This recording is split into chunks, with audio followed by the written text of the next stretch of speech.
Johnny "Bananas" DiVincenzo's reality TV career has now come full circle, but that's not actually a good thing. The challenge's only 7-time winner was the first player to get murdered on the Traitors Season 2, now streaming on Peacock, after the Traitors, Dan Giesling, Big Brother, and Phaedra Parks, the Real Housewives of Atlanta, chose to eliminate him from the game in Episode 2. But while Johnny's early exit may come as a shock to some, it's actually reminiscent of how he got his start on MTV's long-running reality competition franchise back in 2006. A lot of people don't know this, or they say, "You've never gone home this early," Johnny tells EW. Well, actually, no, I have. The first challenge I ever did, I was the first one eliminated, so I've actually been here before. Below, Johnny breaks down why he was targeted so early on the Traitors, how he had actually planned to work with his longtime challenge rival CT Tombarello for the first time ever, how he's trying to change his reality TV reputation, and so much more. Johnny "Bananas" DiVincenzo. What kind of gives me a little bit of reprieve is the fact that I had absolutely no way of determining my own fate. The first time I was eliminated on the challenge, my fate was in my hands. I messed up, I lost, I went home, and it was a tough pill to swallow. This one, I didn't even have a chance to play. It's unfortunate and annoying. Here's the way I guess I kind of find solace in the whole situation.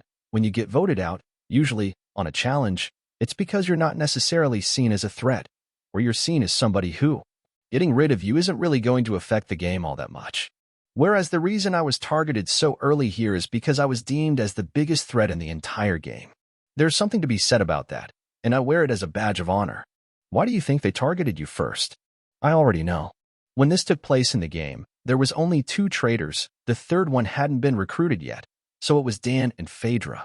There's no doubt that Dan is the one that made the decision. Dan just saw me as not even necessarily a threat to his game, I just think he saw me as a threat in general. Him and I are 2 completely different people. We both have a completely different approach to the game. Dan made a very emotional decision based on the fact that, from like a personality perspective, he saw me as a threat.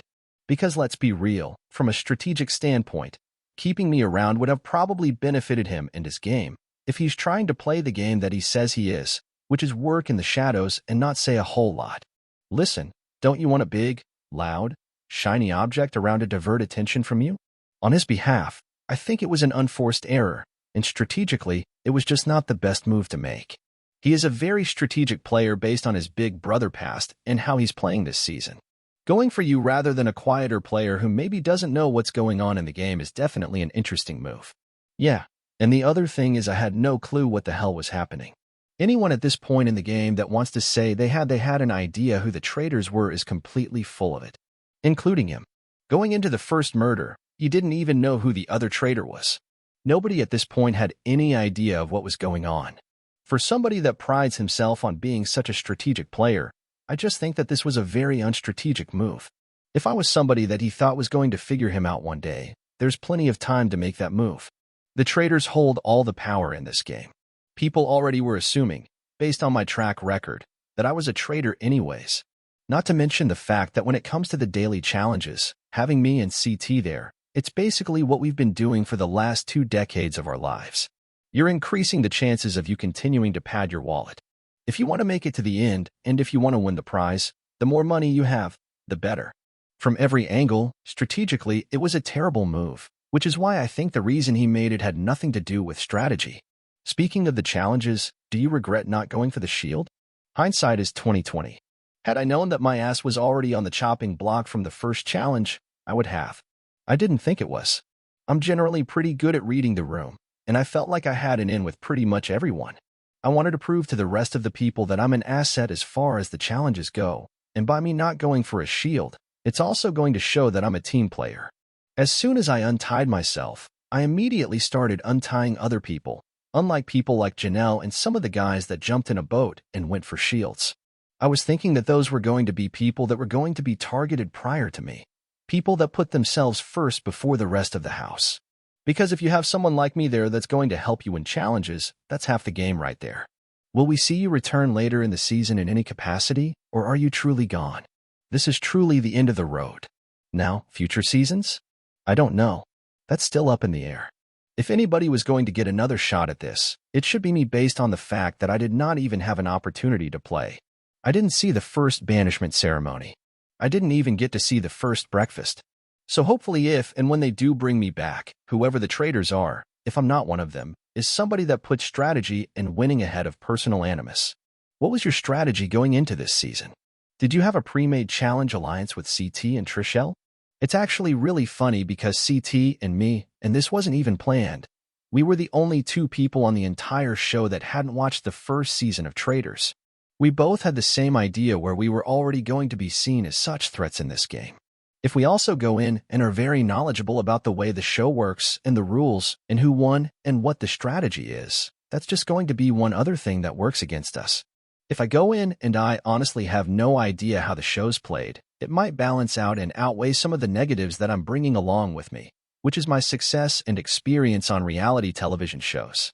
But also, him and I spoke before going in about how this might be the first time that we could actually work together on a show and not have to eliminate the other one, especially if it turns out that we're both on the same side.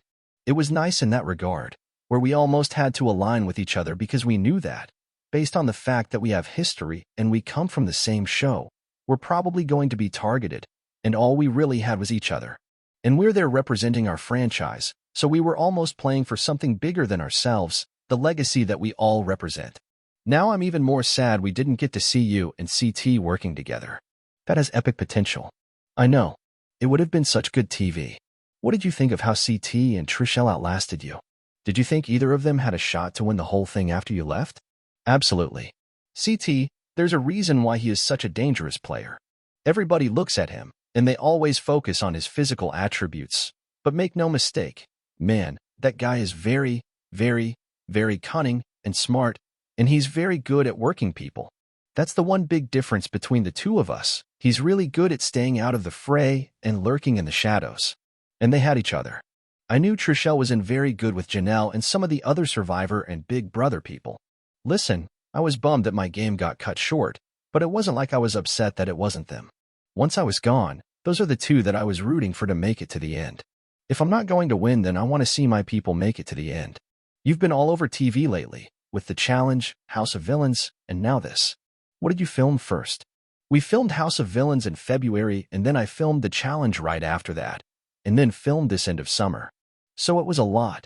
Coming off of your second place finish on House of Villains, then third place on The Challenge, USA, how did that affect you going into this show?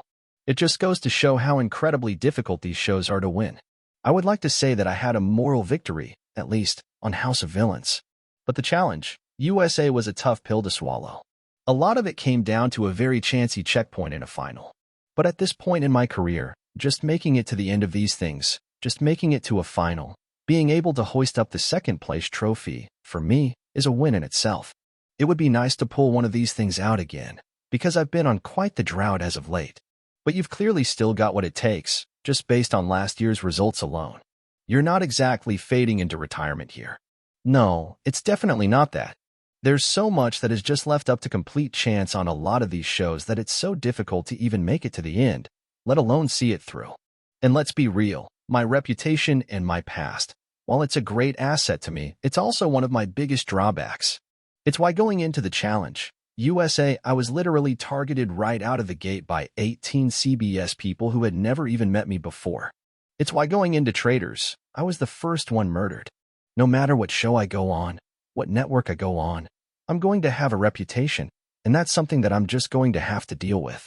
I have to clock into work a lot sooner than other people do. Is that something you're actively trying to change? Speaking of your moral victory on House of Villains, bringing Tanisha with you to the finals, and then on The Challenge, USA, you showed more loyalty than we've ever seen from you before. Are you trying to clean up your reputation for your reality TV future? A large part of it is just strictly a maturity thing.